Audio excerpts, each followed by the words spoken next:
In a small mountain town where winter bites deep and Christmas lights twinkle against the snow, Daniel Hart faces the hardest holiday season of his life. Still reeling from his wife's passing, this small-town carpenter struggles to keep his woodworking business afloat while raising a son who hasn't smiled since the funeral.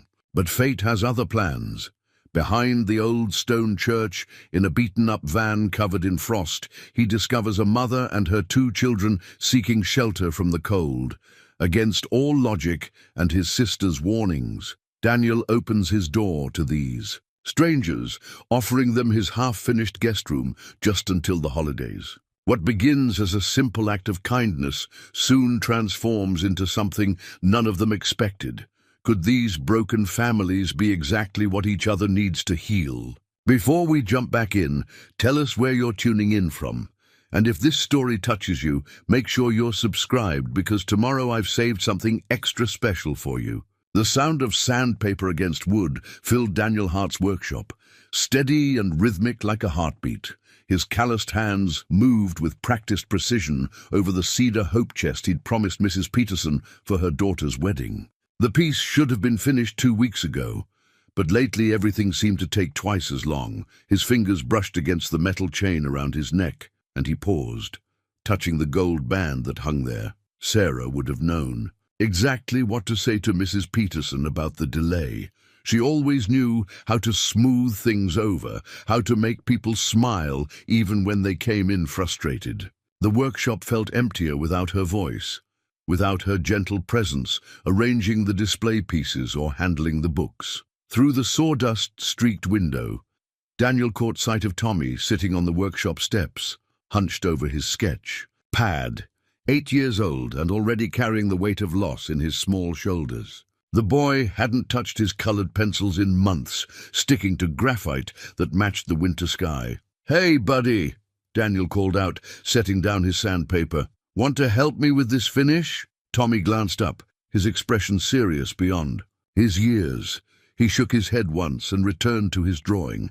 Daniel sighed, running a hand through his graying hair. The mortgage statement lay unopened on his workbench, tucked beneath a stack of order forms. December's property tax loomed, and the medical bills from Sarah's final months still haunted their mailbox. He'd have to dip into Tommy's college fund again, just to keep the lights on. The half-finished guest room upstairs mocked him with its exposed insulation and stacked drywall.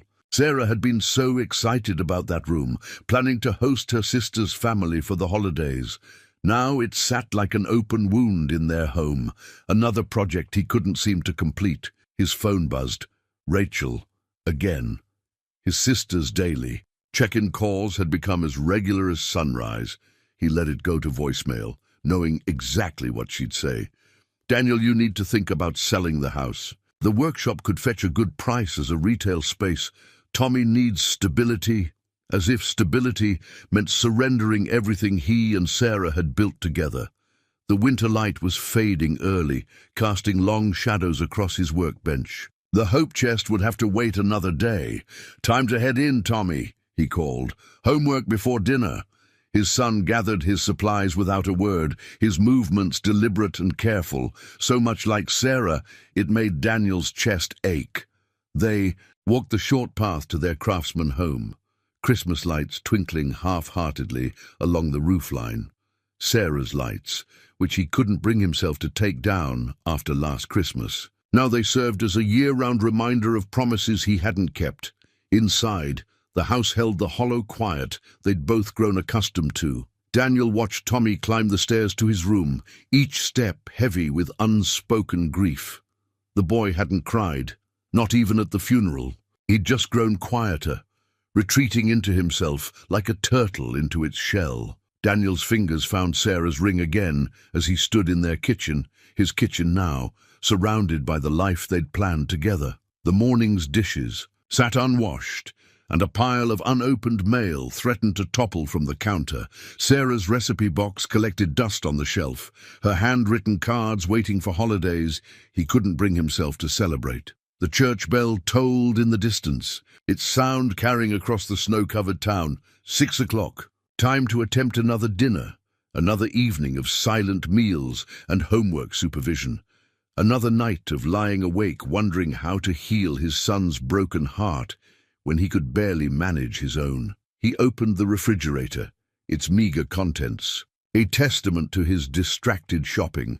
"Spaghetti again, okay, bud?" he called upstairs, knowing he'd receive no answer. The silence spoke volumes, echoing through their home like footsteps in an empty cathedral. Outside, the first flakes of new snow began to fall, each one carrying the weight of another Christmas without her. Sunday morning brought another dusting of snow and the familiar walk to St. Michael's. Daniel and Tommy trudged along the salted sidewalks, their breath clouding in the crisp air. Tommy walked a half-step ahead, hands buried in his coat pockets, dodging the cracks in the concrete with practiced steps.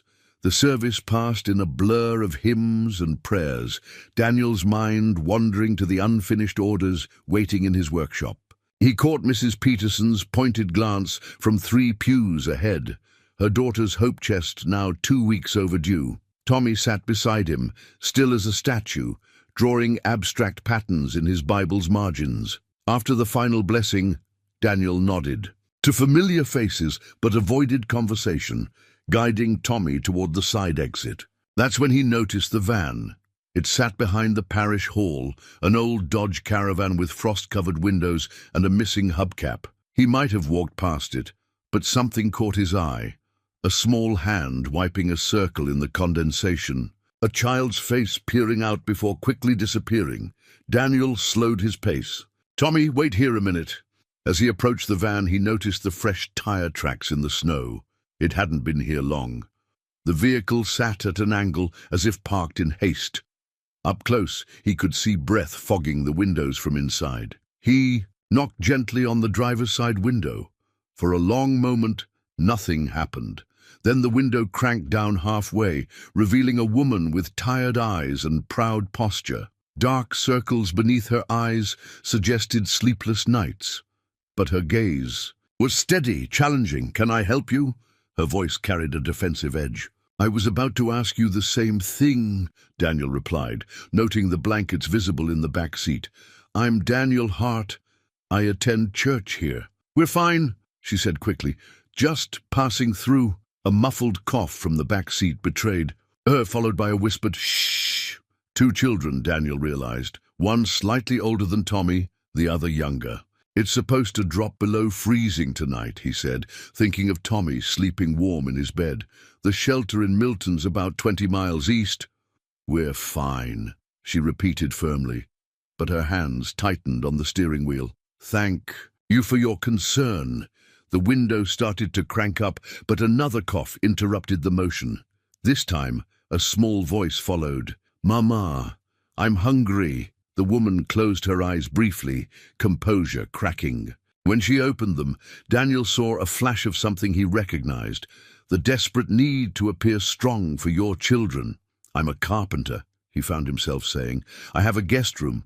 It's not finished, but it's warm. Just until you figure things out." Her expression shifted from surprise to suspicion. "We don't need charity." "Mama!" The voice came again, smaller this time. Daniel glanced back at Tommy, still waiting by the church steps, watching the scene unfold with curious eyes. The most interest he'd shown in anything for months. "It's not charity," Daniel said, turning back to the woman. It's what my wife would have done." Something in his voice must have reached her because her shoulders relaxed slightly. After a long moment, she said, "I'm Maya. My children are Emma and Lucas." Before Daniel could respond, his phone buzzed. Rachel's name flashed on the screen. He declined the call, already imagining her reaction to what he was about to do. "The room has its own bathroom," he continued. "You'd have your privacy. Just until the holidays, if you want." Maya looked back at her children, then at the church spire, rising against the grey sky. When she turned back to Daniel, her eyes were glossy with unshed tears. "Just until the holidays," she agreed quietly, as Maya gathered their meager belongings, 2 backpacks and a small suitcase. Daniel walked back to Tommy. His son's eyes were fixed on the 2 children emerging from the van, particularly a boy who looked about 6, We're going to have some guests for a while, Daniel said, watching his son's reaction carefully. Is that okay? Tommy studied the family for a long moment before giving a small nod. It wasn't much. But in Tommy's world of silence, it felt like a shout. The guest room looked smaller, with 4 people standing in it. Daniel hadn't been up here since storing Sarah's recipe box in the closet, and now the half-finished walls seemed to broadcast his failures. Exposed insulation peeked between wooden. Studs and plastic sheeting covered the window frame. It's not much, he apologized, watching Maya survey the space. But the heat works, and the bathroom's complete at least. Maya set down their suitcase with careful dignity. It's perfect, she said, though her eyes lingered on the pink insulation. Her children stood close to her, the girl, Emma, keeping one protective hand on her younger brother's shoulder. Tommy, Daniel said, breaking the awkward silence. Why don't you show Lucas your Legos while we get things sorted? Tommy looked at his father with an expression that bordered on betrayal, but Lucas's eyes had lit up at the mention of Legos. The younger boy looked up at his mother, who gave a slight nod. You have the space shuttle set? Lucas asked, his small voice hopeful. Tommy nodded, and for a moment the 2 boys regarded each other with the universal appreciation of Lego enthusiasts. Without a word, Tommy turned and headed toward his room, Lucas following a few steps behind. Emma can help me start dinner, Daniel offered, but the 10-year-old pressed closer to her mother. We don't want to impose, Maya said quickly. We have some crackers in our bag. Sarah's lasagna, Daniel interrupted, the words tumbling out before he could stop them. He hadn't opened her recipe box since the funeral, but something about these hungry children made him reach for her memory. My wife, she left detailed instructions. I've been meaning to try it. Maya must have heard something in his voice because her defensive posture softened slightly. Emma's good at measuring ingredients, she offered. The kitchen felt different with people in it again.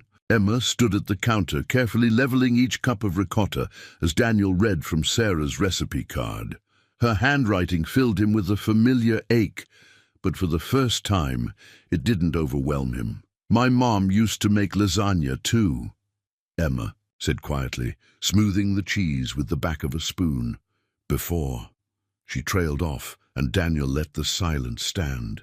From upstairs came the muffled sound of Lego pieces clicking together, punctuated by Lucas's occasional question and Tommy's one-word responses. The recipe card box sat open on the counter, years of Sarah's notes and modifications spelled out. In her flowing script, Emma ran her finger along the worn edge of the card, then quickly pulled her hand back, as if remembering she was a guest. She wrote notes for everything, Daniel said, touching the corner of the card. Even instructions for how to fold fitted sheets, though I never got the hang of that. A ghost of a smile crossed Emma's face. My mom just balls them up and stuffs them in the closet. The simple present tense. My mom, not my mom used to, told Daniel volumes about their situation. He wondered what had driven them to that. But he knew better than to ask. Maya appeared in the doorway, her arms full of folded sheets from the guest room. I can help, she started, but Daniel shook his head. You're our guests, he said. First night at least. We're not charity cases, Maya replied, that familiar pride stiffening her spine. We can earn our keep. Mom, Emma whispered, her hands still covered in ricotta. Can we just have dinner first? Something passed between mother and daughter, years of unspoken understanding. Maya set the sheets down and walked to the counter, examining Sarah's recipe card. These measurements, she said after a moment, they're for a double batch. She always cooked for an army, Daniel replied. Said food was meant to be shared. Smart woman, Maya said softly. The kitchen filled with warm aromas as the lasagna baked. Tommy and Lucas descended, drawn by the smell, their hands dusty with Lego debris. They sat at the table, not quite together but not quite apart, while Emma set out plates with careful precision. When Daniel finally pulled the bubbling dish from the oven, he caught a glimpse of their reflection in the darkened window. 2. Broken families sharing a meal. Sarah's recipe card propped up on the counter like a silent blessing. Not quite whole, not quite healed, but somehow less alone than they'd been that morning. Morning brought the sound of coffee brewing, a sound Daniel hadn't woken to since Sarah. He found Maya in the kitchen, measuring grounds with mathematical precision into his old coffee maker. She wore the same sweater as yesterday, but her hair was damp from the shower, curling slightly at the temples. "I hope this is okay," she said, gesturing to the coffee maker. "I wanted to do something." "It's perfect," Daniel replied, reaching for mugs out of habit. 2, then a pause. "Do you take cream?" "Black is fine." She accepted the mug with both hands, as if warming them. The kids are still sleeping. The morning light filtered through. The kitchen window casting long shadows across the counter where Sarah's recipe box still sat. Daniel hadn't put it away after last night's dinner, and somehow its presence felt right. Like a bridge between then and now, a floorboard creaked. Upstairs, followed by the whispered sounds of children trying to be quiet. Lucas's voice drifted down, followed by Tommy's, actual words, not just the monosyllabic responses of recent months. "They're building something," Maya said, a hint of worry in her voice. "I should check." "Let them be," Daniel suggested. "Tommy hasn't touched those Legos in months. It's good to hear him up there." Maya studied him over her coffee cup, understanding flickering in her eyes. "Emma used to draw. Before. She hasn't picked up a pencil since we left." The admission hung between them, delicate as frost. Daniel didn't push, but he filed away the information, noting how Maya's fingers tightened around her mug at the memory. Their quiet morning shattered with the sound of running feet. Lucas burst into the kitchen, Tommy close behind, both boys, faces flushed with excitement. "Dad!" Tommy's voice carried an urgency Daniel hadn't heard in ages. "Can we get the big base plate from the workshop? We're building a space station." Daniel nearly dropped his coffee. Complete sentences, enthusiasm. His son's eyes were bright, focused on something beyond his grief for the first time in nearly a year. "Of course," he managed. After breakfast, Emma appeared in the doorway, her own reserved nature warring with clear interest in the boys' project. She hovered there until Maya said softly, "You can join them if you want, honey. I'm too old for." "Legos," Emma replied, but her eyes followed the boys' animated discussion of airlock designs. Daniel turned to the pantry, hunting for the pancake mix Sarah used to keep stocked. "You know," he said casually, "I could use someone with steady hands to help measure ingredients. Someone who's good with exact amounts." Emma's posture straightened slightly at the implicit praise from last night's lasagna success. "I can help," she offered, trying to sound nonchalant. The kitchen filled with morning sounds, measuring cups clinking, batter being stirred, coffee being sipped. Maya insisted on helping, her movements efficient and practiced as she found plates without having to ask where they were kept. It struck Daniel that she had probably worked in restaurants before, given her familiarity with kitchen logistics. Tommy and Lucas sat at the counter, still deep in space station negotiations, while Emma measured pancake batter with scientific precision. The scene was so domestic, so normal, that for a moment Daniel felt disoriented, like watching a photograph develop, the edges still blurry, but the image growing clearer. His phone buzzed in his pocket. Rachel. He sent it to voicemail, but not before Maya caught the motion, her eyes questioning. "My sister," he explained. "She worries about taking in strangers," Maya finished, her voice neutral, but her shoulders tensing. "About everything," Daniel corrected. "Since Sarah, well, she thinks she needs to fix things." Maya nodded, understanding again. "Emma's the same way. Tries to carry the whole world." As if on cue, Emma presented her first perfectly circular pancake, her face a study in contained pride. Lucas gasped dramatically at the sight, making Tommy almost smile. Almost. The morning stretched on, peaceful in a way Daniel had forgotten mornings could be. He found himself in the workshop later, hunting for the Lego baseplate, when he noticed Maya standing in the doorway, examining his tools with obvious recognition. "You know your way around a workshop," he observed. She ran a finger along the edge of his workbench. "My father was a carpenter. He taught me everything he knew, said it was insurance against hard times." A shadow crossed her face. He was right about that, at least. Before Daniel could respond, Tommy appeared between them. "Dad, we found it. Can we bring the space shuttle too?" Maya stepped back, the moment broken, but something had shifted, like sawdust settling after a cut, like pieces finding their proper places. Their separate worlds were slowly, carefully, beginning to align. The unfinished rocking horse caught Maya's eye immediately. It sat in the corner of Daniel's workshop, its smooth curves half emerged from raw wood, like a creature trying to break free from amber. She circled it slowly, professional appreciation evident in her gaze. "Quarter sawn oak?" she asked, running her fingers along the grain. Daniel nodded, surprised by her expertise. "It was supposed to be Tommy's Christmas present, last Christmas. I just couldn't finish it," Maya completed softly. She reached for a nearby chisel, then caught herself. "Sorry, force of habit." "No, please." Daniel gestured to the tools. "Show me what you see." Maya lifted the chisel with familiar ease, pointing to specific areas of the horse.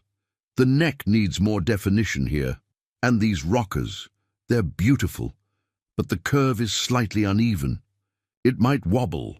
Outside, the children's voices carried through the workshop windows as they played in the fresh snow. Tommy's voice rose above the others, explaining something about proper snowball packing technique. The sound made Daniel pause. In his work, tools hovering over Mrs. Peterson's hope chest. "He's different with them," Daniel said. "More like before." Maya set down the chisel, her expression distant. "Children are resilient. Sometimes they just need—" She trailed off as a car door slammed in the driveway. Rachel burst into the workshop like a gust of winter wind, her face flushed with more than just cold. "Daniel James Hart, why haven't you been answering your phone? I've been trying to reach you since—" She stopped short at the sight of Maya, her eyes narrowing. "Oh, I see they're still here." "Rachel," Daniel started, but his sister cut him off. "A word? Alone?"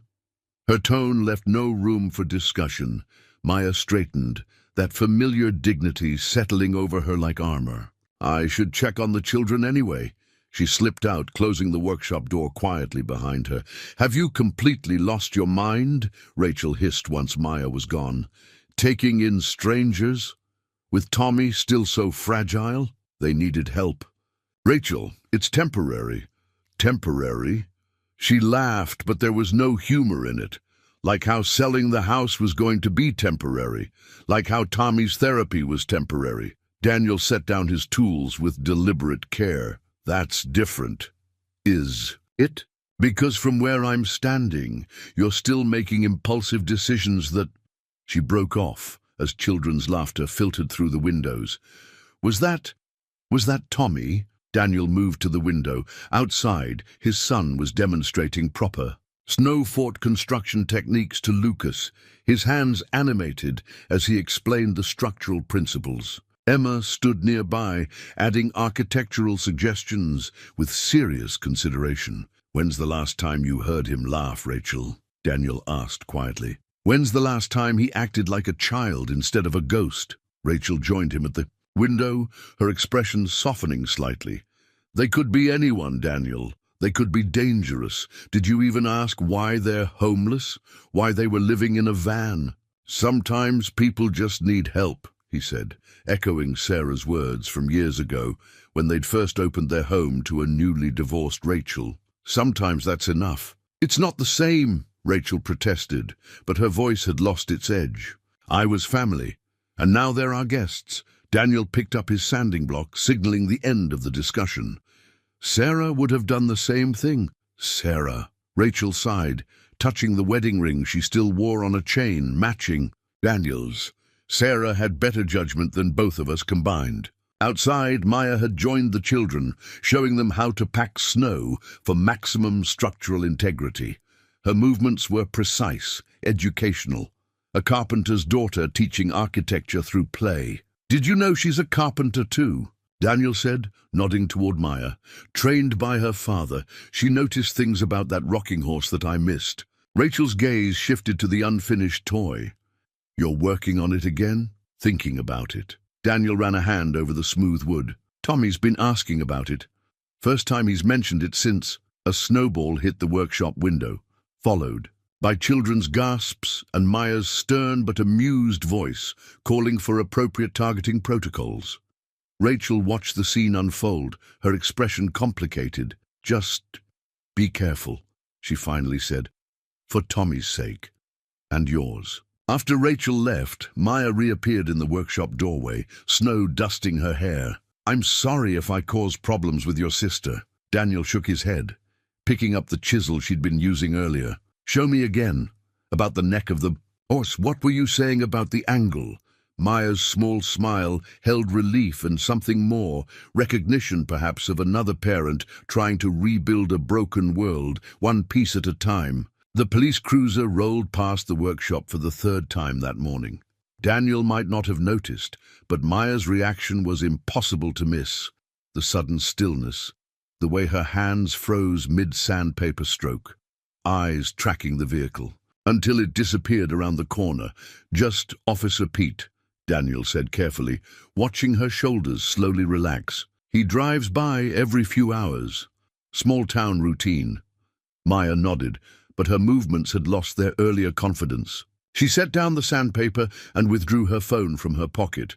A basic model, screen cracked, checking it with practiced discretion before slipping it back away. The hope chest between them was nearly finished, its surface gleaming under their combined efforts. Maya had an eye for detail that matched Sarah's, catching imperfections Daniel might have missed, but now her focus was scattered, gaze drifting to the window every few minutes. "I should check on Emma and Lucas," she said, though the children's voices were clearly audible from the yard where they were helping Tommy build a snowman.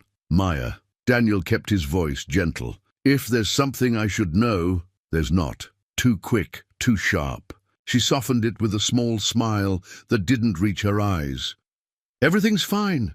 The workshop door burst open, letting in a gust of cold air and 3 snow-covered children. Lucas bounded to his mother, face flushed with excitement. "Mom!" "Tommy says we can use his old scarf for the snowman, and Emma found rocks for the face and—" He stopped, picking up on his mother's tension. "Mom!" Maya's smile warmed into something more genuine. "That's wonderful, sweetheart. Just be careful not to stay out too long." Emma hung back by the door, her young face too knowing, too alert. She watched her mother with the vigilance of someone used to reading warning signs. "Maybe we should go inside," Emma suggested, already moving to collect her brother. "No," Maya said firmly. "No, you kids have fun. I'm just being—" She trailed off, reaching for the sandpaper again. "The hope chest still needs work." Daniel, it caught Emma's eye, saw the silent question there. He gave her what he hoped was a reassuring nod. After a moment's hesitation, she allowed Tommy to tug her and Lucas back outside, though she glanced over her shoulder one last time before the door closed. They worked in silence for a while, the rhythmic sound of sandpaper almost meditative. Through the window, they could see the children adding the finishing touches to their snowman. Tommy was showing Lucas how to position the arms just right, while Emma carefully arranged the rock smile. "He's good with them," Maya said softly. "Your son, he's so patient with Lucas." "He gets that from his mother." Daniel smiled. Sarah could spend hours explaining things to kids. She volunteered at the elementary school. Emma's the same way with her brother. Too grown up sometimes. She shouldn't have to be. The admission seemed to slip out unintentionally. Maya's hands stilled again, and she reached for her phone, checking it with that same furtive movement. A new text message lit up the cracked screen. Maya's sharp intake of breath was barely audible, but Daniel saw the color drain from her face. "Need some air," she managed, already moving toward the door. Daniel caught a glimpse of the message before she could lock the screen. "You can't hide forever. I'll find you." Maya stepped outside, phone pressed to her ear, voice too low to hear. Emma immediately detached from the snowman project, moving to stand near her mother with practiced casualness. Even Lucas's laughter dimmed, his eyes tracking between his mother and sister. Only Tommy seemed oblivious, still explaining proper snowman construction techniques. But when Lucas's responses grew distracted, Tommy fell quiet too, that familiar shadow crossing his face.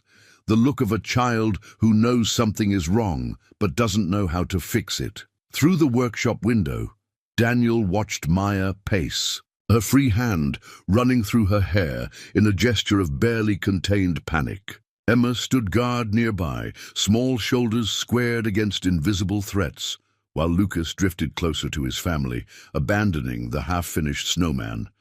The police cruiser rolled by again. This time, Maya didn't freeze. Instead, she gathered, her children with swift efficiency, herding them toward the house. Her eyes met Daniel's through the window, and in them he saw something that made his chest tighten, not just fear but resignation, the look of someone who knew they're borrowed. Peace was always going to be temporary. The box of Christmas ornaments had gathered dust in the attic, untouched since Sarah had carefully packed them away last December. Daniel stood at the bottom of the pull-down stairs, listening to Tommy and Lucas rummaging through boxes above. "Found them," Lucas called down. "There's like 1,000,000 boxes up here." "Be careful," Maya cautioned from beside Daniel. The morning's phone incident had left shadows under her eyes, but she'd insisted on helping with the decorations. "Those ornaments might be fragile." Tommy's head appeared at the attic opening. "Mom labeled everything," he said quietly. "All the boxes. She wrote what was inside and what year we got them." Daniel's throat tightened. Sarah's organizational systems, her neat handwriting on each box. "Baby's first Christmas 2015. Hand-blown. Glass from Prague trip, Tommy's preschool crafts." Emma, standing on the ladder, reached up to help pass boxes down. Her movements were careful, respectful, as if she understood the weight of memory each cardboard container held. "We can leave them packed," Daniel offered, seeing Maya's concerned expression. "It's probably too much." "No," Tommy interrupted, surprising everyone. "Mom always said Christmas isn't Christmas without the angel on top." Lucas's face lit up. "You have an angel. We had one too, but—" He stopped abruptly, looking at his mother. "But it's stored away right now," Maya finished smoothly, though something flickered in her eyes. "Maybe we can help put yours up?" The living room slowly transformed as boxes were unpacked. Sarah's careful tissue paper wrapping protected each ornament, her systems making it easy to find the perfect spot for each piece. Tommy took charge of directing Lucas, showing him where each ornament traditionally hung. "This one goes here," Tommy explained, handling a clay star with tiny handprints pressed into it. "Because Mom could see it from her favorite chair." Maya picked up a delicate glass ball, light catching its facets. "This is beautiful. Prague," Daniel said. "Our 10th anniversary. Sarah spent hours in that glass shop, picking just the right ones." He paused, then added, "You should hang it." Maya started to protest, but Emma spoke up from where she was untangling. "Lights. Mom loves glass ornaments. She used to collect them before—" The unfinished sentence hung in the air like frost. Maya's hands trembled slightly as she hung the ornament, its crystals casting rainbow patterns on the wall. "Here's the angel." Lucas's voice broke the tension as he carefully lifted the tree topper from its box. The porcelain face caught the light, serene and timeless. Tommy stepped forward. "Dad always lifts me up to put it on top." Daniel moved automatically, then hesitated. "Maybe we should let Lucas—" "We can both do it," Tommy said, surprising them again. "Dad's strong enough." And somehow Daniel found himself lifting both boys, their small hands working together to settle the angel in her proper place. When he set them down, Tommy was almost smiling. Emma had finished with the lights, and they all stepped back to watch them twinkle. The tree was a mixture now. Sarah's carefully curated ornaments mingled with the children's crafts, crystal teardrops. Beside clay handprints, memory and present moment intertwined. "It's perfect," Maya whispered. and Daniel noticed she was crying. She wiped her eyes quickly, but not before Emma saw. "Mom." Emma moved closer to her mother, that protective instinct surfacing again. "Happy tears, honey," Maya assured her, though Daniel suspected there was more to it.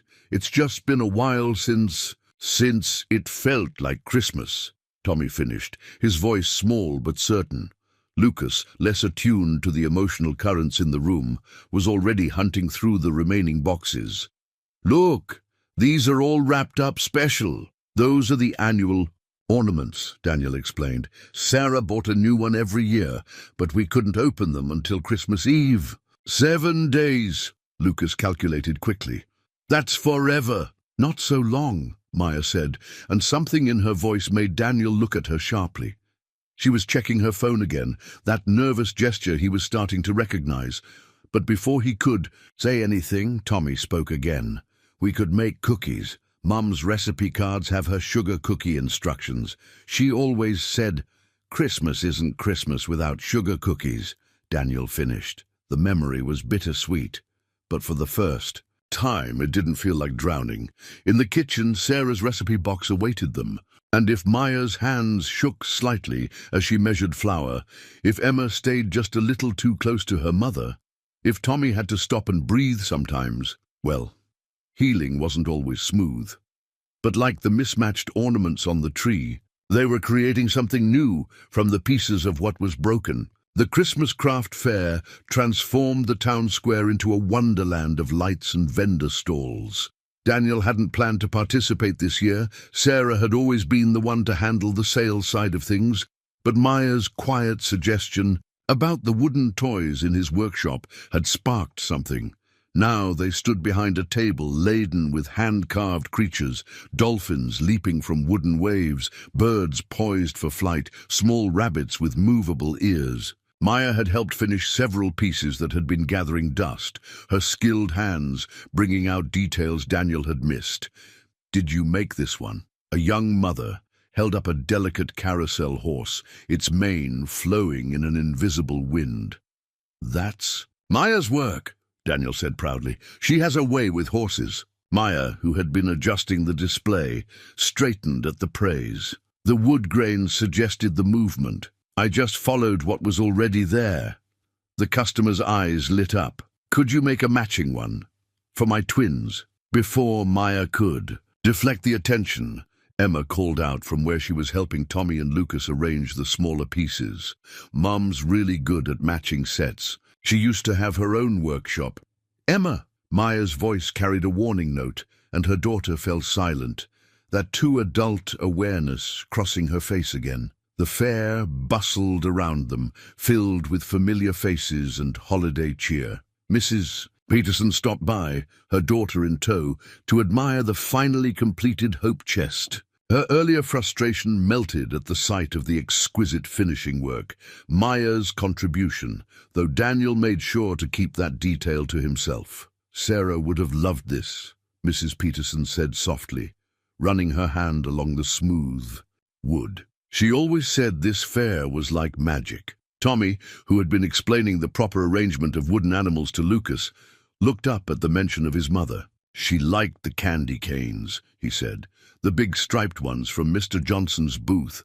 "Still got 'em," called Mr. Johnson from the next stall over. "Come get one, Tommy. On the house." The boys looked to their respective parents for permission. Daniel nodded, but Maya hesitated before giving Lucas the okay. Her eyes scanned the growing crowd, that now familiar tension returning to her shoulders. "I'll go with them," Emma offered, already moving to shepherd the younger children. Daniel watched the three weave through the crowd, Tommy leading the way to the candy stand. "Emma's quite the guardian angel," he observed. "She shouldn't have to be," Maya replied, so quietly he almost missed it. She was checking her phone again, the screen dark with no new messages. The afternoon wore on, their display gradually thinning as pieces found new homes. Maya's craftsmanship drew increasing attention, and several customers asked about custom orders. Each time she deflected, directing them to Daniel instead. "You should take the commissions," he said during a quiet moment. "You have a real gift." "We're not staying," The words seemed to slip out before she could catch them. I mean, we agreed, just until the holidays. Before Daniel could respond, he noticed Maya's entire body go rigid, her eyes fixed on something across the square, and the color drained from her face. "Emma," she called, her voice carefully controlled. "Time to pack up." Daniel followed her gaze, but saw only the usual crowd of townspeople, plus a few unfamiliar faces. Tourists, probably, drawn by the famous Christmas market. One man stood slightly apart, his attention seemingly focused on his phone. Emma appeared, as if summoned, Lucas in tow. "Mum, where's Tommy?" Daniel asked, noting his son's absence. "Still at the candy stand," Lucas said. "He's showing me how to make the stripe go straight when you lick it." "Get him," Maya instructed Emma, already beginning to pack their unsold items with swift efficiency. "We need to go." "But Mom, we were going to see the tree lighting. Now." "Emma." Daniel stepped closer, pitching his voice low. "Maya, what's wrong?" She shook her head minutely, hands trembling as she wrapped a delicate wooden bird. "Nothing. I forgot I need to make a call. About a job opportunity." The lie was obvious, but before Daniel could press further, he noticed the man with the phone had moved closer. Maya's movements became more rushed, though she clearly tried to hide her panic. Tommy returned with Emma and Lucas, clutching candy canes and wearing the first real smile Daniel had seen in months. "Dad, can we stay for the carols? Lucas has never heard the bell choir." "Next time, buddy," Daniel said, catching Maya's fear. "I think we all need some rest." The disappointment on Tommy's face was painful to see, but something in Daniel's gut told him Maya's instincts were right. He helped them pack quickly, noting how Emma positioned herself between her mother and the crowded square, how Lucas pressed closer to his sister's side. As they loaded the last box into Daniel's truck, he caught sight of the man again, now openly watching their departure. The man lifted his phone, and Daniel could have sworn he was taking pictures. Maya's hands gripped her children's shoulders, guiding them into the truck's cab. Her whispered words carried on the winter air. "It's okay. Everything's okay. We just need to be careful." But her eyes met Daniel's over the children's heads, and in them he saw not just fear, but heartbreak, the look of someone watching another temporary haven slip away. Daniel found the newspaper clipping by accident, tucked inside Maya's borrowed work apron after it fell from the workshop hook. The photograph showed a younger Maya, her hair longer, standing proudly in front of a custom furniture shop. The headline read, "Local craftsman's daughter takes over family business." He almost slipped it back into the pocket, respecting her privacy, when the date caught his eye. Just 6 months ago, before whatever storm had driven her family into that church parking lot. The workshop door creaked open, and Daniel turned to find Rachel in the doorway, her expression grim.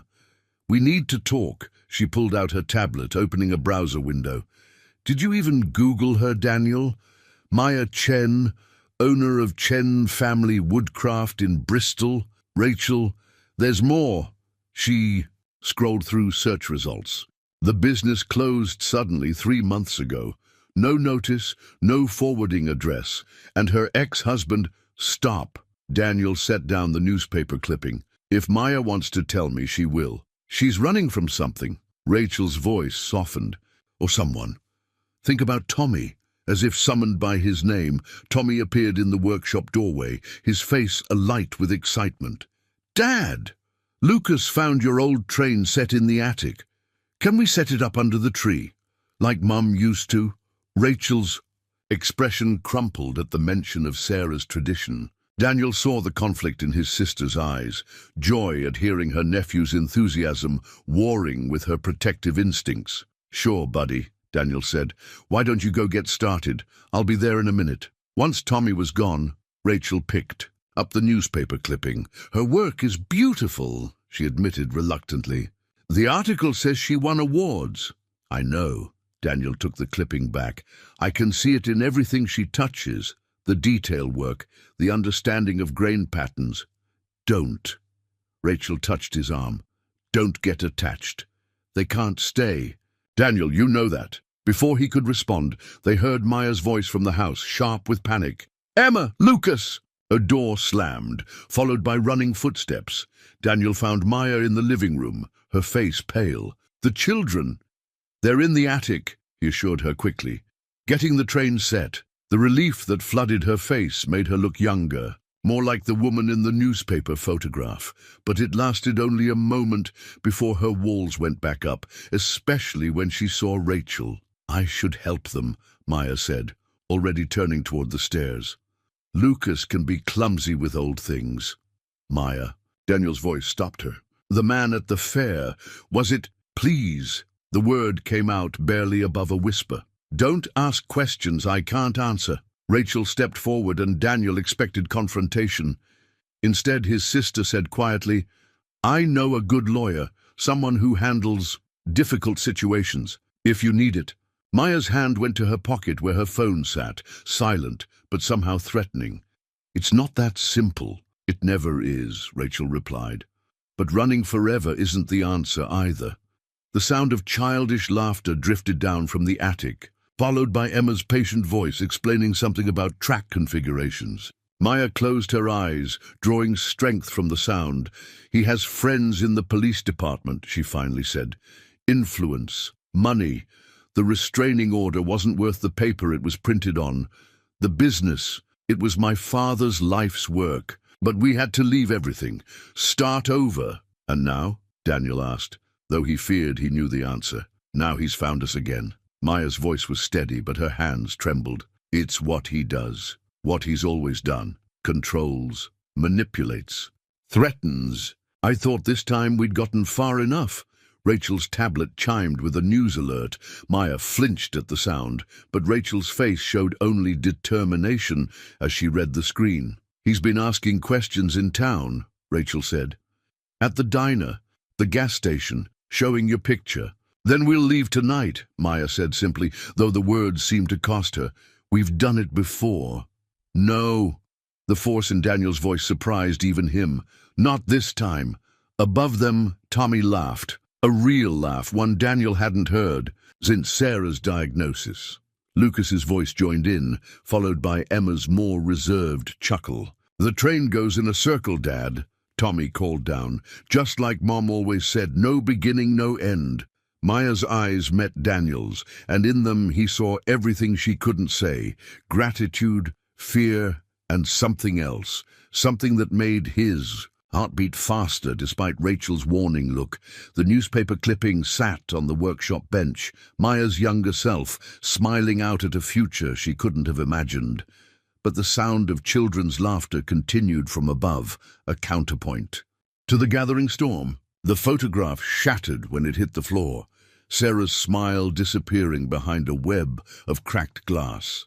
Daniel hadn't meant to drop it, but the sound of Maya's scream from the front yard had made his hands go numb. He reached the porch in time to see a black SUV pulling up to the curb, its tinted windows reflecting the Christmas lights still twinkling along the roofline. Maya stood in the yard, her body angled to shield Emma and Lucas behind her. The children had been building a snow fort, their abandoned tools scattered across the white ground. "Get inside," Maya commanded, her voice carrying a steel Daniel had never heard before. "Now!" But Emma and Lucas seemed frozen, especially when the SUV's door opened and a man stepped out. He was exactly what Daniel would have expected. Expensive coat, carefully styled hair, the kind of smile that never reached his eyes. "There's my family," he said, spreading his arms as if expecting embraces. "Do you know how long I've been looking for you?" Lucas pressed his face into Emma's coat. The girl's arms went around her brother automatically, but her eyes never left her father's face. "You're violating the restraining order, James," Maya said, her voice steady despite her. "Trembling hands." James Chen laughed, the sound echoing off the snow. "That piece of paper from a judge 3 states away. Maya, sweetheart, you know better than that." Daniel moved without thinking, positioning himself between the SUV and Maya's family. Behind him, he heard the screen door open, Tommy drawn. "By the commotion. This is private property," Daniel said, grateful his voice didn't shake. I'm going to have to ask you to leave. James's smile widened, showing too many teeth. Ah, the noble protector. Tell me, did she mention she's still legally my wife? That she stole my children and disappeared in the middle of the night? After you put her in the hospital? Emma's voice rang out, sharp and clear as an icicle. After you promised it would never happen again, just like all the other times. The smile vanished from James's face. Emma, you don't understand adult matters. Your mother's filled your head with... I saw the bruises. Emma cut him off. I heard Mom crying. I helped her hide her phone so you couldn't track us again. Lucas whimpered, and the sound seemed to snap Maya out of her frozen state. Tommy, she called, not turning around. Go inside and call your Aunt Rachel. Tell her it's time. Daniel heard Tommy's footsteps retreat, heard the screen door slam. James took a step forward, his expensive shoes crunching in the snow. You can't. Keep running, Maya. The children need their father. The business is falling apart without you. Our customers, our reputation. Your reputation? Maya's laugh held no humor.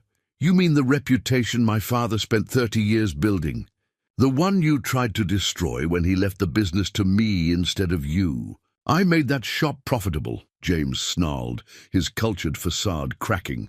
I brought in the high-end clients, the custom orders, and how did you repay me? By turning my own children against me. He took another step forward. Daniel tensed, but before anyone could move, a police cruiser turned onto the street, lights flashing. James's face twisted. You called the cops? Maya, don't be stupid. You know they can't. Actually, Rachel's voice rang out as she emerged from the cruiser's passenger side. I called them, with documentation from 3 different states, testimonies from hospital staff, and evidence of your violation of multiple restraining orders. Officer Pete stepped out of the driver's side, his usually friendly face hard. Mr. Chen, I'm going to need you to step back to your vehicle. Do you know who I am? James demanded. The people I know in your department? I know exactly who you are, Officer Pete replied. And so does the FBI agent who's been building a case against you for crossing state lines to violate protection orders. The agent who, coincidentally, is my brother-in-law. The color drained from James's face. Behind Daniel, he heard Emma let out a shaky breath. Lucas peeked out from his sister's coat, hope warring with fear in his young face. Maya, James tried. One last time, his voice dropping to the persuasive tone that had probably won over so many others. Be reasonable, think of the children. I am thinking of the children, Maya said. Her voice shook, but she stood straighter. I'm thinking of them every second of every day. That's why we left. That's why we'll never come back. The sound of sirens in the distance seemed to finally convince James. He backed toward his SUV, pointing at Maya. This isn't over. Yes, Rachel said, holding up her tablet where she'd been recording everything. It is. As James's SUV peeled away, Daniel felt a small hand slip into his. Tommy stood beside him, face solemn. Is Lucas going to have to leave now? Daniel looked at Maya, saw the tears running down her face as she gathered her children close. The broken family photograph lay forgotten on the porch, Sarah's smile still visible through the cracks like a blessing. The packed bags sat by the guest room door like sentinels. Maya moved around the room with practiced efficiency, folding the few clothes they'd unpacked, erasing traces of their presence. Her movements were automatic, born from too much experience. At hasty departures, Emma sat on the bed, watching her mother with old eyes. We don't have to go, she said softly. Maya's hands stilled on Lucas's favorite sweater. Emma, Officer Pete said. Officer Pete can't be everywhere. Maya resumed, folding though her hands shook slightly. Your father has friends, connections. We've tried staying before. Remember Portland? Lucas appeared in the doorway, clutching the Lego spaceship he and Tommy had built. Can't we take it with us? Oh, honey. Maya knelt before her son, touching his cheek. It belongs to Tommy, but we built it together. Lucas's lower lip trembled. He said we could work on the moon base next. He was going to show me how to make the airlock doors move for real. Downstairs they could hear Daniel in the kitchen. his movements punctuated by the occasional sharp sound of a cabinet closing too hard. Rachel's voice drifted up, something about lawyer friends and interstate jurisdiction. "Mom?" Emma slid off the bed, moving to stand beside her brother. "What?" "About the rocking horse." Maya closed her eyes. The half-finished toy in Daniel's workshop had begun to take shape under their combined efforts, its wooden curves holding the promise of Christmas morning joy. "We can't..." "Can't what?" Daniel's voice from the doorway made them all turn. He held Sarah's recipe box in his hands. "Can't stay? Can't trust that this time might be different?" "Daniel." Maya stood, positioning herself between him and her children out of habit. "You saw what he's like, what he's capable of." "I saw a coward," Daniel replied. "A man who ran when faced with actual consequences." "Rachel's already filed the emergency orders. Her friend at the FBI. Papers didn't protect us before." Maya's voice cracked. "Nothing protected us. He always found a way, always had someone willing to look the other way." "Mom," Lucas pressed against her side, "I'm scared of leaving. Last time we slept in the van and it was so cold." Emma wrapped an arm around her brother, but her gaze remained fixed on her mother. "We're tired of running, Mom. And..." She hesitated, then continued in a rush. "And I saw you smile yesterday, when you were working on the rocking horse. A real smile." Maya touched Sarah's recipe box, still in Daniel's hands. Her fingers traced the worn edges where years of love had softened the wood. "I can't risk your safety," she whispered. "Either of you. You're all I have." "That's not true anymore." Daniel set the box down and reached for Maya's hand. She flinched automatically but didn't pull away. "You have us now. Me, Tommy, Rachel. Even Mrs. Peterson keeps asking when you'll be back in the workshop." The workshop. Maya's laugh held. More sob than humor. Dad's legacy, all those years of tradition, craftsmanship. James took it all, then built something new. Daniel's voice grew fierce. "Here, with us. The guest room's almost finished. The workshop has plenty of space for 2 craftsmen.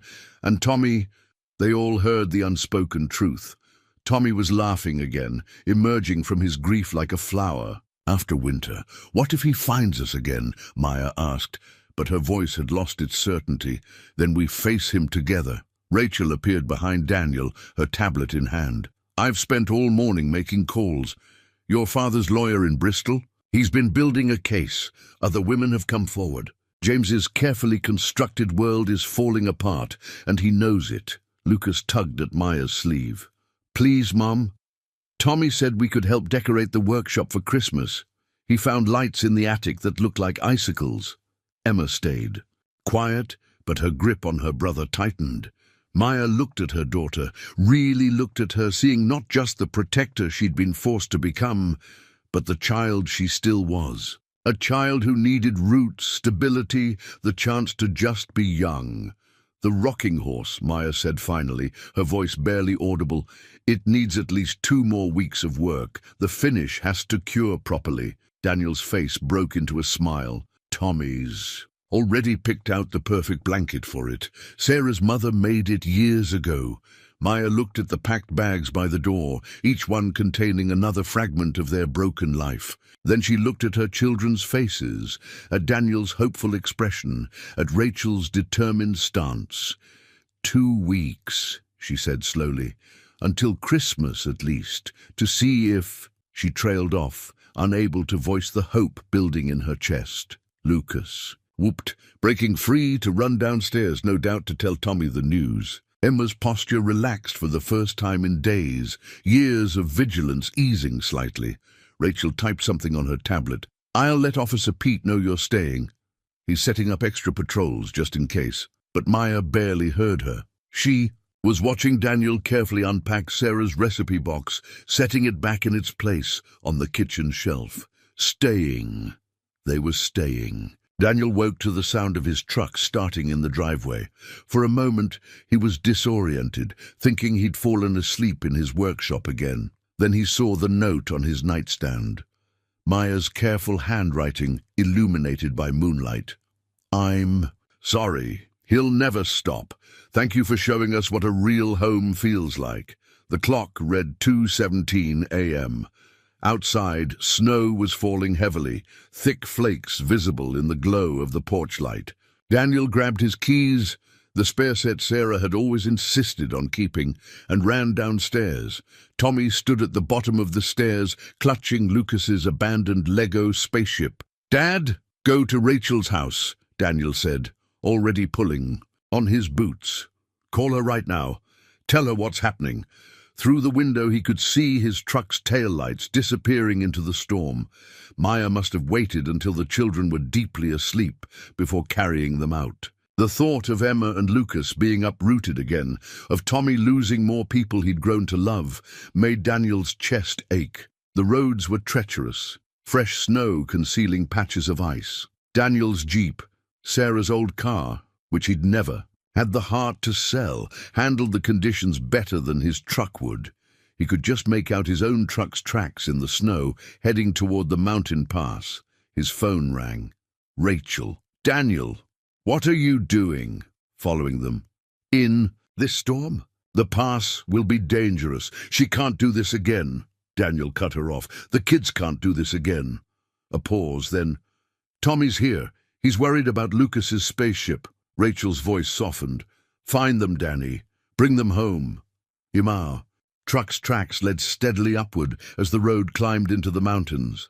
The snow fell harder here, wind whipping between the pines. Daniel's hands tightened on the wheel as he remembered Maya's story about their last winter on the run, huddled in that van. Ahead, brake lights suddenly flared red through the swirling snow. Daniel's truck had stopped where the road curved sharply, around a cliff face.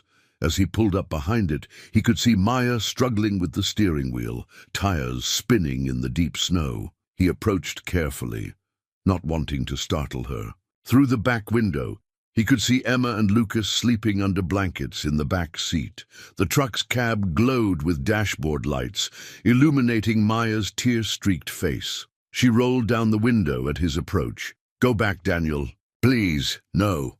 Snow collected on his shoulders as he stood there. "Not without you. You don't understand. James has connections everywhere. He'll never let us just exist. Be happy. The photos he took at the fair, they're already online. Someone will recognize us. Tell him where." "Let them," Daniel interrupted. "Let him come.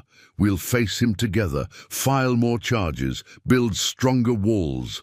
But you can't keep running. Look at them, Maya." She glanced in the rearview mirror at her sleeping children. Emma's arm was wrapped protectively around Lucas, even in sleep.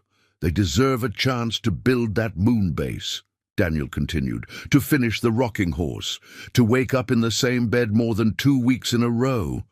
Maya's hands clenched on the steering wheel. "I can't ask you to take on our problems. You have Tommy to think about." "Tommy packed a bag," Daniel's voice caught. "When I told him to go to Rachel's, he packed a bag because he thought he was coming with you." Fresh tears spilled down Maya's cheeks. "What?" "He can't lose anyone else," Daniel said quietly. "None of us can." The wind howled around them, snow building up against the truck's tires. Maya pressed her forehead against the steering wheel, her shoulders shaking. "I'm so tired," she whispered, "tired of being afraid, of watching every shadow, of seeing Emma try to be so strong when she should just be a little girl." Then stop. Daniel reached through the window, touching her shoulder. This time she didn't flinch. "Come home. Let us help you fight him the right way." In the back seat, Lucas stirred. "Mom, why are we in the truck?" Emma's eyes opened next, instantly alert. She took in the scene, the snow, Daniel standing there. Her mother crying, and understanding dawned on her face. "Mom," she said, her voice small but steady, "I don't want to leave the rocking horse unfinished. Dad always said leaving work half done was like leaving part of yourself behind." Maya's breath caught at the mention of her father. In the distance, they could hear the distinctive sound of Rachel's SUV approaching, no doubt with Tommy inside. "The pass is probably closed ahead anyway," Daniel offered, giving her an excuse to change her mind. "And Sarah's sugar cookie recipe. You promised to help Tommy make them for Christmas Eve." The truck's engine ticked as it cooled, snow continuing to fall around them. Maya looked at her children in the mirror, at Daniel standing patient in the storm, at the distant headlights bringing Tommy to them. Finally, she moved from the driver's seat. "You'll have to drive back," she said softly. "I don't think I can." Daniel helped her round the truck to the passenger side, not commenting on how she leaned against him, letting someone else be strong for the first time in years. The old mountain cabin belonged to Rachel's ex-husband, a fact she rarely mentioned, but she still kept a key hidden under a false rock, "for emergencies," she'd said. Now, as the two families huddled inside while the storm raged, Daniel understood why she'd never sold it. The cabin's main room was lit by emergency lanterns, casting warm light over rough-hewn walls. Tommy and Lucas had claimed a corner, surrounded by blankets, and playing some elaborate game with Lucas's rescued spaceship. Emma sat nearby, pretending to read but watching the adults with careful eyes. Rachel stood at the window, phone raised. "No signal up here," she reported. "But Officer Pete knows the general area. They'll check on us once the storm passes." Maya sat closest to the wood stove, still shivering despite the heat. Daniel handed her a mug of tea from the cabin's emergency supplies, and she wrapped her fingers around it gratefully. "I used to hide in my father's workshop," she said suddenly, her voice barely audible above the wind. "When things got bad. The smell of sawdust, the feel of grain under my fingers. It was like my father was still there, protecting me." Emma's book lowered slightly, her attention sharp, but trying not to show it. "Dad taught me everything." Maya's fingers traced the rim of her mug. "Not just about woodworking, but about life. The grain tells you where to go," he'd say. "You just have to learn to listen." She smiled faintly. "He left me the shop because he knew about James, about everything, his last gift. To us, a chance to escape." "But James wouldn't let you keep it," Rachel said quietly. Maya shook her head. "He'd invested in the business, had his name on papers I didn't even know about. When I tried to sell, well," she glanced at Emma, who quickly pretended to be reading. "Again, let's just say we left that night." Tommy looked up from the spaceship. "Is that why you know about the rocking horse? Because your dad taught you?" "Tommy," Daniel started, but Maya held up a hand. "Yes," she told Tommy directly. "My father believed every piece of wood had a story to tell. The rocking horse. It's waiting to tell its story. Just like your mum's recipe box holds all her stories." Tommy absorbed this, then said with startling clarity, "Mum would have liked you. She always said actions show who people really are. And you make Dad smile again." The silence that followed was broken only by the crackling fire and the howling wind. Daniel felt tears prick his eyes, and Maya's hand found his in the shadows. "Between their chairs. I was angry at first," Tommy continued, his voice small but steady. "When after, Dad tried to smile, but it wasn't real. But with you guys here, he smiles like he means it." Lucas abandoned the spaceship to climb into his mother's lap, a gesture so natural it made Daniel's heart ache. "Mom smiles more too," he declared. "Even when she's scared." "Lucas," Maya whispered, but her son wasn't finished. "I don't want to." "Sleep in the van again," he said.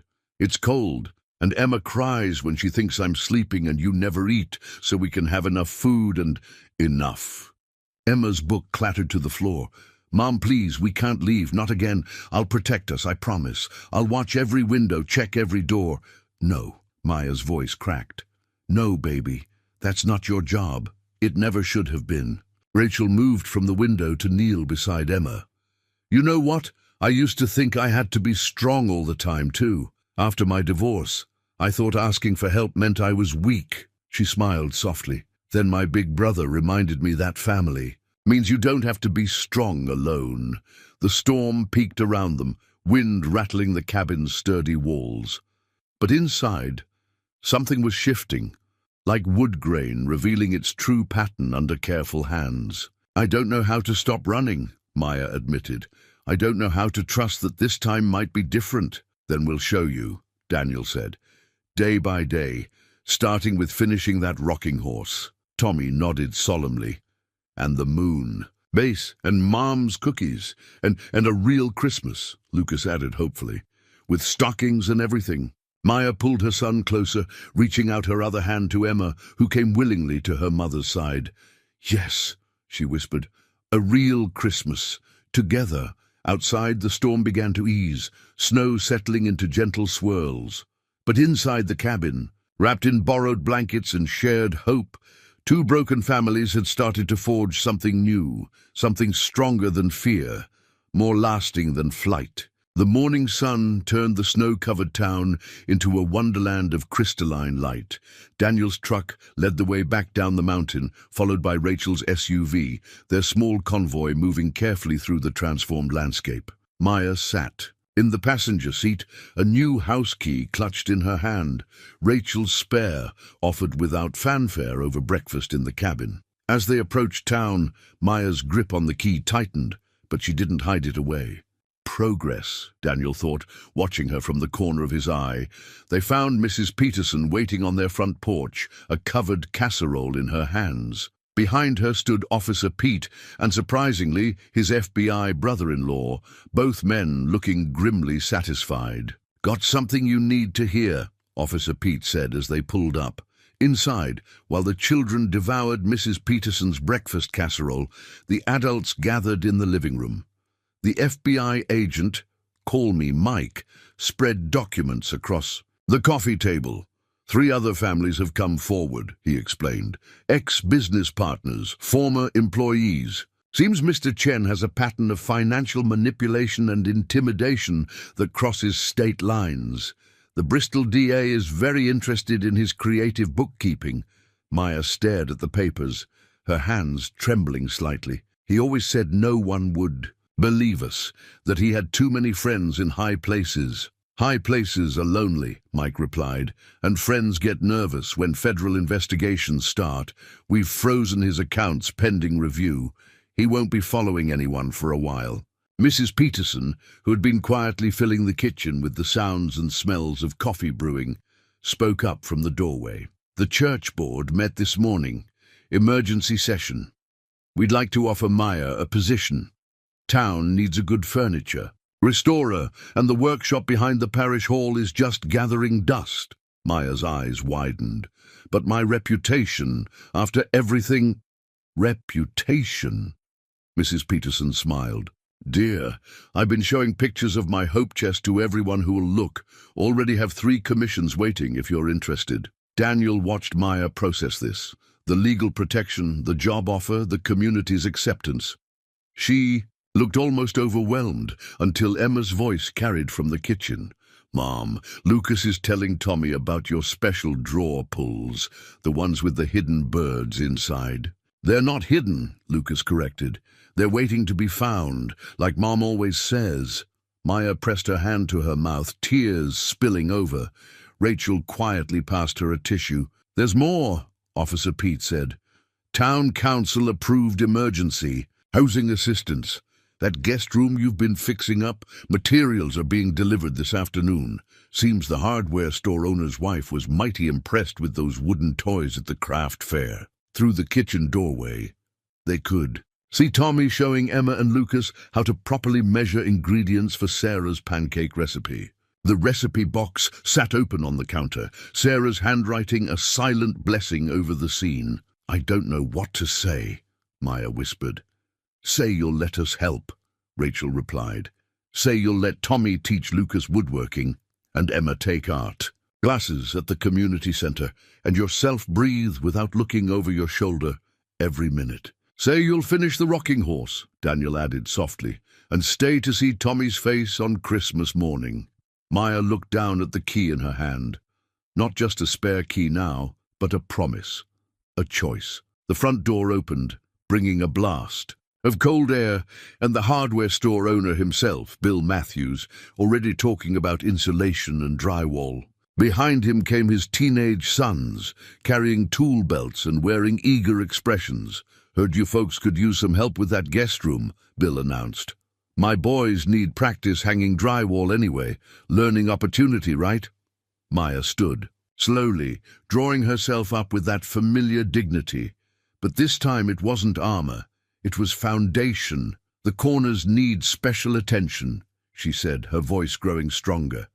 And the window frame wants to be tricky. I can show them how. She trailed off as more vehicles pulled up outside.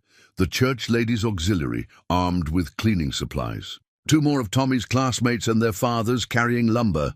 Mike's wife, a real estate lawyer, clutching a folder of documents. Mom! Emma appeared in the doorway, flour dusting her serious face. Lucas wants to know if we can hang your father's old woodworking photos in the workshop. Once it's ready. Maya looked at Daniel, who nodded encouragement. Yes, she said, and the words seemed to release something tight in her chest. Yes to all of it. The photos, the job, the help. Yes. Tommy's voice carried from the kitchen, teaching Lucas the proper way to flip a pancake. Sarah's method passed down like a family secret. Outside, the hardware store boys were already unloading supplies, their voices bright with purpose. The new house key caught the morning light, transforming from simple metal into something more, a future waiting to be carved from raw possibility, like a rocking horse emerging from unformed wood. The completed rocking horse stood shrouded in Daniel's workshop, waiting for Christmas morning. Maya ran her hand along its smooth curves one last time before turning to the more pressing task. Sarah's famous sugar cookies, which Tommy had declared essential for Santa's visit. The kitchen hummed with holiday energy. Emma and Tommy worked side by side at the counter, cutting perfect stars and trees from the dough, while Lucas added artistic interpretation to the shapes, creating what he claimed were Christmas spaceships. Mom made these every Christmas. Eve, Tommy explained, carefully transferring a star to the baking sheet. She said the secret ingredient was patience. That's what my grandfather said about wood finishing, Emma replied, her usual solemnity softened by the dusting of flour on her nose. Good things take time. Maya exchanged a glance with Daniel over the children's heads. The past 2 weeks had transformed the guest room into a proper bedroom, complete with space-themed wallpaper, chosen by Lucas and Tommy in rare unanimous agreement. Emma's art supplies had their own corner, her tentative sketches growing bolder each day.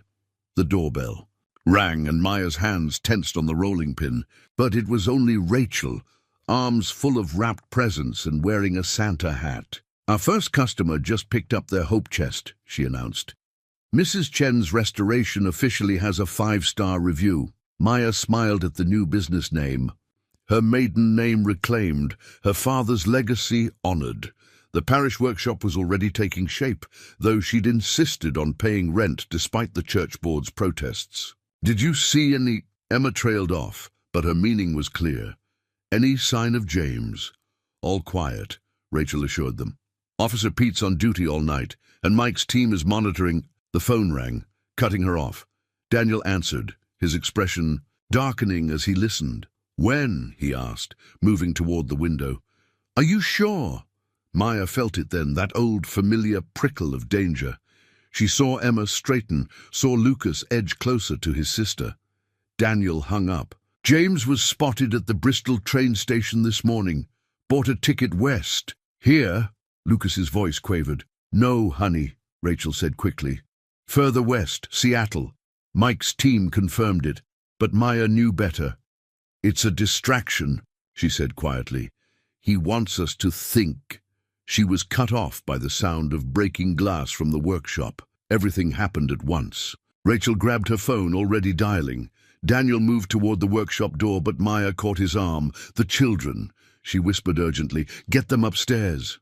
Mom, no! Emma's voice held panic. Don't go out there. But Maya was already. Moving her spine straight, her fear transformed into something harder. I'm done hiding, she said, done letting him destroy what we build. She opened the workshop door to find James standing amid shattered Christmas ornaments, his expensive coat dusted with glass. The rocking horse's shroud lay at his feet. Quaint, he sneered, gesturing at the workshop. playing house with the grieving widower? I expected better from you, Maya. Get out." Her voice didn't shake. "The police are already on their way." "The police?" He laughed. "You think I care about some small-town cops? Do you know what you've cost me? My reputation, my contracts, your control," Maya finished. "That's what really hurts, isn't it? That you can't control me anymore." James took a step forward, glass crunching under his shoes. "I made you," he snarled. "Everything you are, everything you have, my father made me." Maya stood her ground. "He taught me to read the grain, to find the beauty in broken things, to build something true. You just taught me fear." "Fear works," James spat, reaching for her, but Maya was done flinching. "Not anymore." The workshop door burst open. Officer Pete entered first, followed by Daniel and Mike, but it was Tommy's voice that froze everyone in place. "Don't touch her!" The boy stood in the doorway, something clutched in his hands. Sarah's rolling pin, she realized. Ready to defend his new family with a kitchen implement, James looked at the boy, then at the forces arrayed against him, and something seemed to crack in his facade. His shoulders sagged. "You're under arrest," Mike said, producing handcuffs, "for violation of restraining orders, crossing state lines to commit domestic violence, financial fraud, and breaking and entering," Officer Pete added with satisfaction. "Witnessed by half the town's emergency response team. We've been waiting for you to try something stupid." As they led James away, Maya noticed the rocking horse had escaped damage. It stood proud and strong, its curves catching the workshop. "Lights like living wood." Daniel touched her shoulder. "The cookies," he said softly. "They're still waiting." Maya looked at Tommy, still clutching the rolling pin with determined hands, at Emma and Lucas, peering around the door with wide eyes, at the home they'd built together, stronger than fear, more precious than safety. "Yes," she said, "Santa needs his cookies, and we need our Christmas Eve." Dawn broke over a fresh dusting of snow, painting the world in shades of pearl and promise. Daniel woke to the sound of whispered excitement from the hallway, not just Tommy's voice now, but Lucas's too, and Emma's gentle shushing of them. Both. He found Maya already in the kitchen, wearing the soft sweater Rachel had given her the night before, her hands wrapped around a coffee mug. Sarah's recipe box sat open beside her, the Christmas morning breakfast instructions laid out like a battle plan.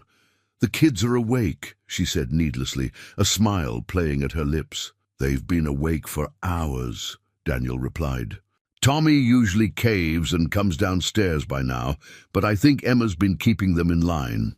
As if summoned by their names, 3 faces appeared around the corner. Tommy and Lucas wore matching space-themed pajamas, an early Christmas gift from Rachel, while Emma had traded her usual vigilant expression for barely contained excitement. "Can we?" Tommy asked, bouncing on his toes. "Dad, can we please?" Daniel pretended to consider. "I don't know. Did Santa eat his cookies?" "Every crumb," Lucas burst out. "And the reindeer ate the carrots we left, and there are presents," Tommy finished. "Lots of presents." Maya's hands tightened on her mug. They'd worried about presents, with her savings still tied up in legal proceedings, but the community had stepped in. Mysterious packages had appeared on the porch, gift cards had found their way into Maya's workshop apron, and Rachel had insisted on playing Santa with an enthusiasm that bordered on excessive. "Well," Daniel said seriously, "I suppose we should investigate." The children rushed into the living room, where the Christmas tree glowed with early morning magic.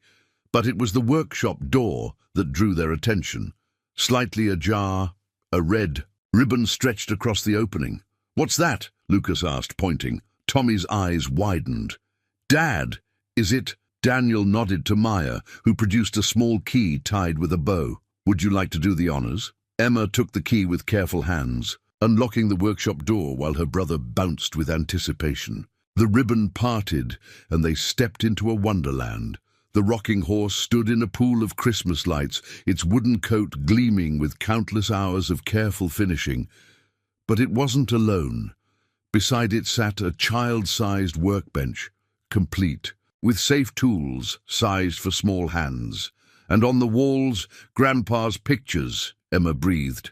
Maya's father smiled down from carefully framed photographs, teaching a young Maya to sandwood, presenting her with her first set of tools, standing. Proud in front of their family shop, Rachel had helped track down the images from Maya's old social media accounts, preserved despite James's attempts to erase them. "Is that you, Mum?" Lucas asked, pointing to a photo of a teenage Maya carving her first bird. "It is," she said softly. "And now it's your turn to learn."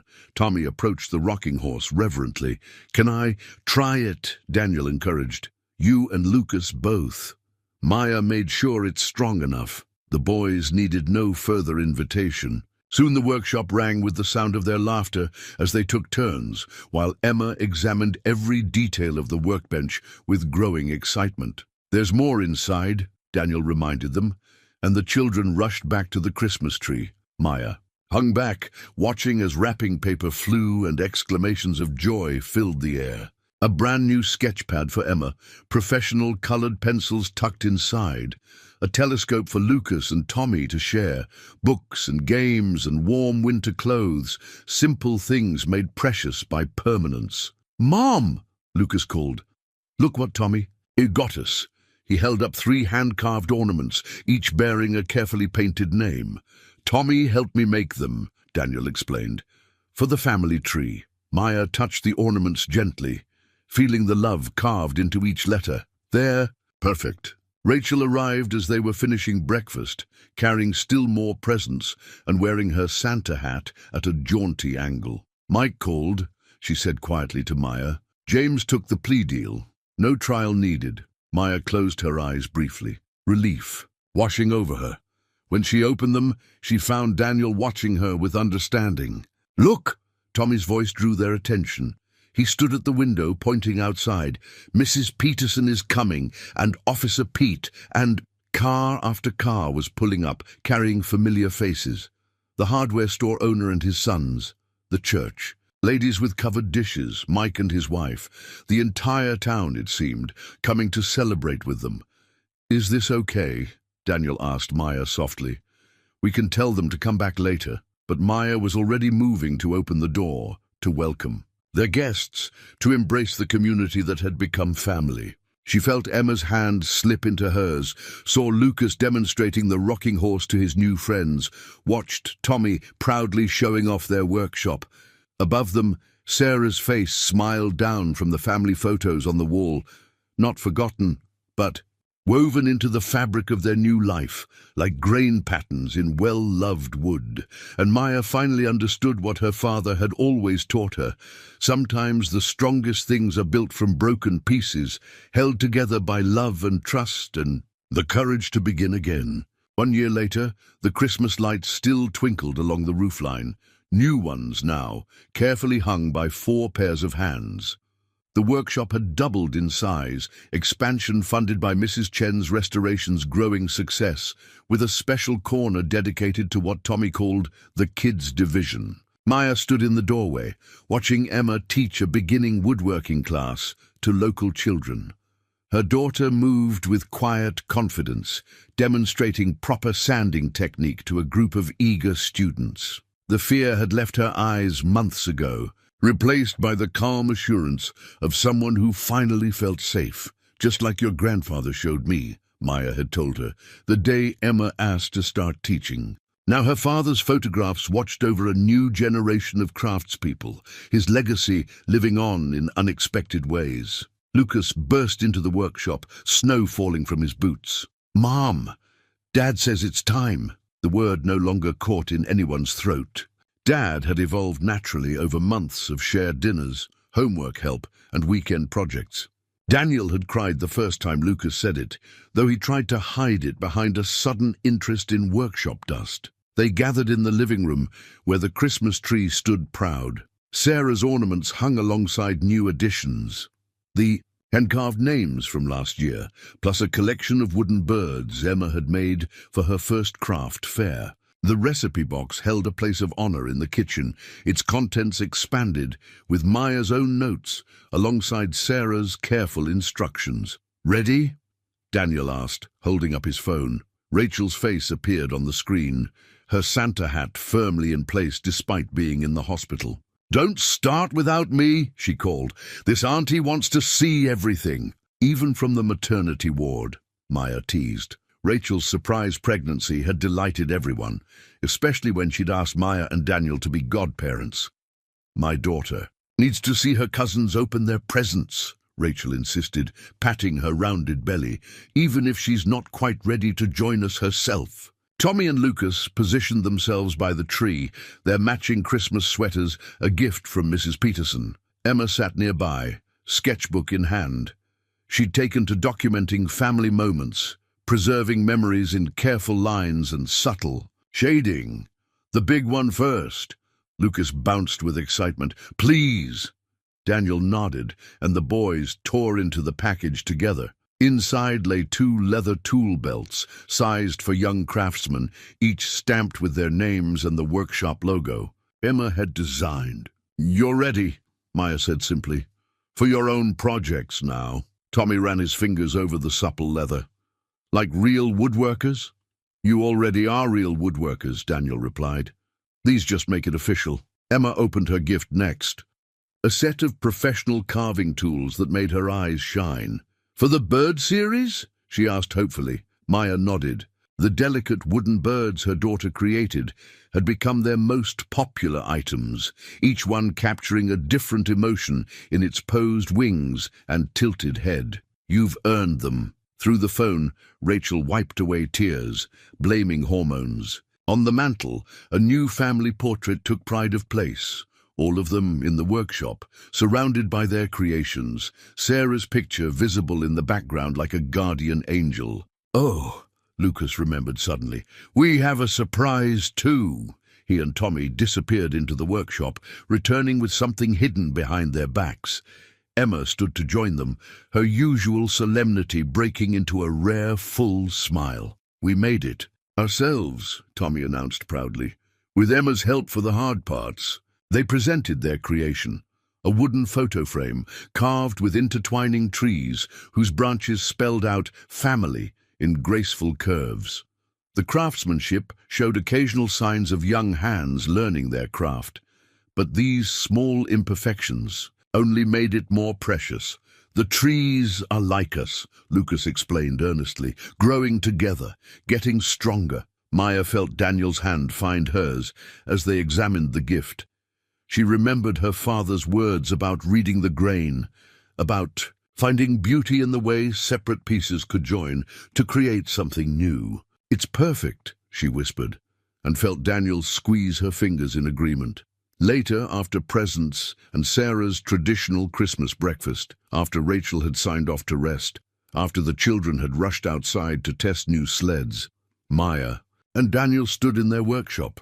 The rocking horse still held pride of place, now accompanied by a year's worth of family projects. "Merry Christmas," Daniel said softly, slipping something into her hand. Maya opened her palm to find a ring, simple and elegant, carved from the same wood as the rocking horse. "The grain told me it was time," Daniel said. "If you're ready." Maya looked out at their children playing in the snow, at the home they'd built from broken pieces, at the legacy they'd created from love and trust and second chances. She slipped the ring onto her finger, feeling the smooth wood warm to her skin. "Yes," she said, "I'm ready." Above them, Sarah's face smiled down from the wall of family photos, blessing this new chapter in their ever-growing story.